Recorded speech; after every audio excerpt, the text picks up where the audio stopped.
Hi all, I'm Beth Putney and I'm a second year in the dual program at PTS.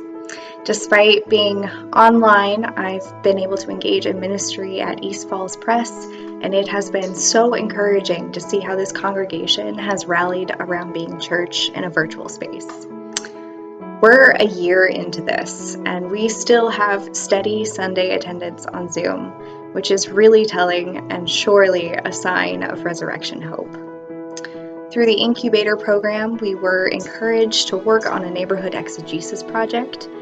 And as I was interviewing congregants about the church and the neighborhood, I found myself wondering how we can leverage this deep commitment to the neighborhood church in our mission to be a beacon for the community. In other words, I think one question the church should be wrestling with for the sake of gospel witness in our context is how might we reach more directly into the communities we inhabit? How might we be in relationship with public schools in our neighborhood? How might we use our buildings to be at the center of the community? Greetings! My name is Carlos Acosta. I am currently a second-year MDiv student here at Princeton Theological Seminary, and because of the Ministry and Leadership Incubator, I was able to serve at the Presbyterian Church in Deep Run.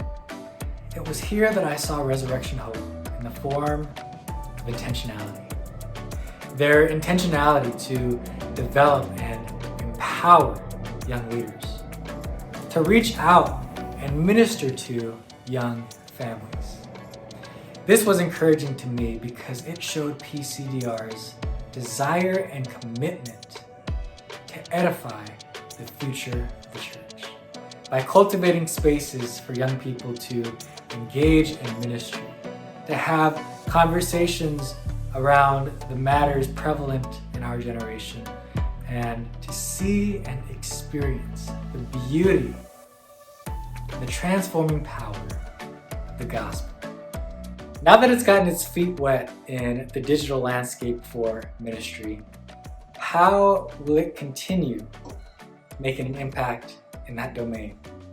How does it plan on continuing to reach a younger audience, to continue ministering to that audience, to invite them into the physical space for worship, and to invite them to be a part of the body of Christ? Hi, my name is Eugene Shu, and I've seen a lot of resurrection hope in the ministry that we've been serving this year. We're serving with the Church of Deep Run, and I've seen a lot of good things, but there's one theme that keeps popping up, and it's the theme of the new beginning. And I think there's a hope in the new beginning. You know, the COVID-19 pandemic chapter, God willing, is coming to an end, and when that ends, there's a new beginning, a new chapter in the book of the Church of Deep Run. And I believe being away from church, possibly even taking church for granted. We never would have thought that we would be barred from congregating together as a church because of some sort of virus. But when you see those things that are taken away, you realize just how precious the church is. You just realize how precious fellowship is. And I think this new beginning is going to be great for the Church of Deep Run. And I see a lot of hope in that as well. And a question I believe that the church should be wrestling for the sake of gospel witness in our time and place is how to get everybody involved in technology. We know that the Church of Deep Run has a lot of older congregants, a lot that struggle with how to do Zoom, but I believe it's important to possibly hold tutorials to try to get everybody engaged, because moving forward we know that technology is going to be even more a big part of service. This past year has made me think often of the Japanese art form kintsugi, the art of repairing broken ceramics by highlighting and enhancing the broken spaces with precious gold dust to restore and bring even greater beauty to that which can seem irreparable. It reminds me that our Christ returned to us as the defeater of death, the restorer of relationships, and the redeemer of us all, risen, but still bearing the visual wounds of the cross. This past year, we have lived in a way that most of us probably never thought we'd have to in our lifetimes.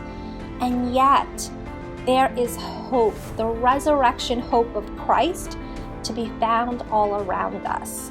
I've experienced this very hope in the Mount Airy church family. One of my favorite jobs as the intern has been listening to and writing the stories of members of our church family.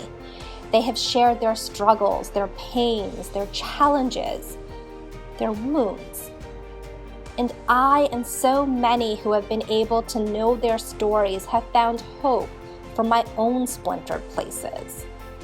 In their willingness, I can't help but find resurrection hope and beauty.